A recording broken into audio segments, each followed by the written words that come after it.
Welcome to my channel Kartik Katha. दोस्तों, सेहत के लिए अच्छी ना होने के बावजूद भारत समेत दुनिया भर में लोग शराब पीते हैं, लेकिन क्या कोई ऐसा तरीका है जिससे शराब से होने वाले नुकसान को कम किया जा सके?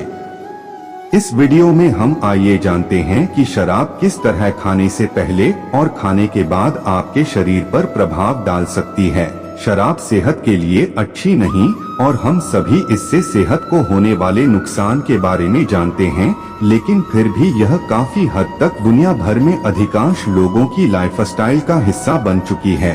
शादी, पार्टी, डिनर और नाइट आउट जैसे कई मौकों पर लोग शराब का सेवन करते हैं। यार दोस्तों में अगर कोई व्यक्ति शराब के लिए ना कहे तो उसका मजाक उड़ाते हैं और बीबी को डरता है कहकर उसे जबरदस्ती पीने को कहते हैं। अव्वल तो शराब पीना ही ठीक नहीं, लेकिन अगर आप पी रहे हैं तो कोशिश करनी चाहिए कि आपकी सेहत को इससे कम से कम नुकसान हो।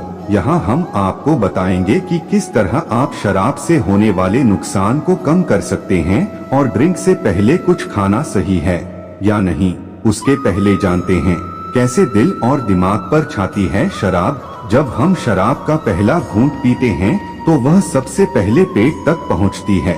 अगर हमने शराब पीने से ठीक पहले कुछ खाया है तो पेट पचाने की प्रक्रिया में पहले से ही उस भोजन को तोड़ने के काम में व्यस्त होता है।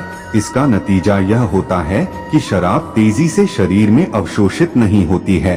खाली पेट और भरे पेट पर शराब का होता है ऐसा असर पेट शराब को अवशोषित यानी एब्जॉर्ब करता है, लेकिन छोटी आंत यानी स्मॉल इंटेस्टाइन की तुलना में धीमी गति से। इससे यह होता है कि अगर हमने कुछ खाया नहीं है तो शराब पेट से होकर तेजी से छोटी आंत तक पहुंच जाती है और ऐसे में वो तेजी से खून में मिल जाती है। खून में मिलने के बाद शराब दिल और दिमाग तक पहुंच जाती है, जिससे जल्दी नशा होने लगता है।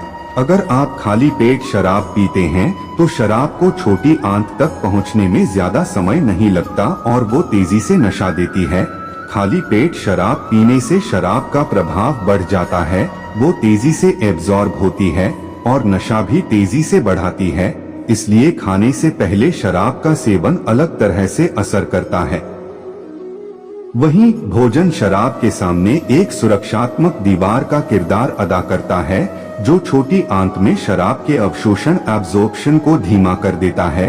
अवशोषण प्रक्रिया में देरी कर भोजन प्रभावी ढंग से खून में अल्कोहल की तेजी से मिलने की प्रक्रिया को कम करता है। इसका मतलब यह है कि अगर आप शराब पीने से पहले भोजन करते हैं तो आप पर तुरंत नशा नहीं चढ़ता है। अब शराब और भोजन में संतुलन कैसे जरूरी है जाने। शराब के अवशोषण पर भोजन का क्या प्रभाव होता है, यह समझने के साथ ही उसमें संतुलन बनाना भी उतना ही महत्वपूर्ण है। खाली पेट शराब पीने से नशा जल्दी और तेज हो सकता है, जबकि शराब से पहले भोजन करने से आपको इसके प्रभाव को धीमा करने में मदद मिल सकती है। अगर भोजन और शराब के बीच संतुलन बना पाते हैं तो आप सही तरीके से ड्रिंकिंग कर पाएंगे। लेकिन अगर आप स्वास्थ्य विशेषज्ञों की राय मानना चाहते हैं तो पीने से पहले कार्बोहाइड्रेट और प्रोटीन से भरपूर हल्का भोजन और शराब के साथ लाइट स्नैक्स खाएं। यह तरीका आपको अगले दिन होने वाले हैंगओवर से बचने में भी मदद करेगा। यह बताया गया है उन लोगों को जिन्हें शराब का एडिक्शन हो गया है और धीरे धीरे आदत छोड़ना चाहते हैं। यह प्रश्न ऐसा सामने आता है कि अगर आदत छुड़वाने के लिए बहुत भारी कष्ट होता है तो शराब पीना शुरू ही क्यों करें। आजकल तो औरतों ने भी फैशन के नाम पर पीना शुरू कर मर्दों के आगे निकल गई है। हालांकि तमाम स्टडीज में ये निष्कर्ष सामने आ चुका है कि शराब की कोई भी मात्रा सेहत के लिए सही नहीं है, इसलिए शराब से दूरी बनाने में ही भलाई है। दोस्तों, अगर आपको यह कथन सही लगा है तो अपने दोस्तों और परिवार में शेयर करें। कार्तिक कथा चैनल को लाइक करें, सब्सक्राइब करें, कमेंट में लिखें मैं समाज में शराब नष्ट करने का प्रयास करूंगा।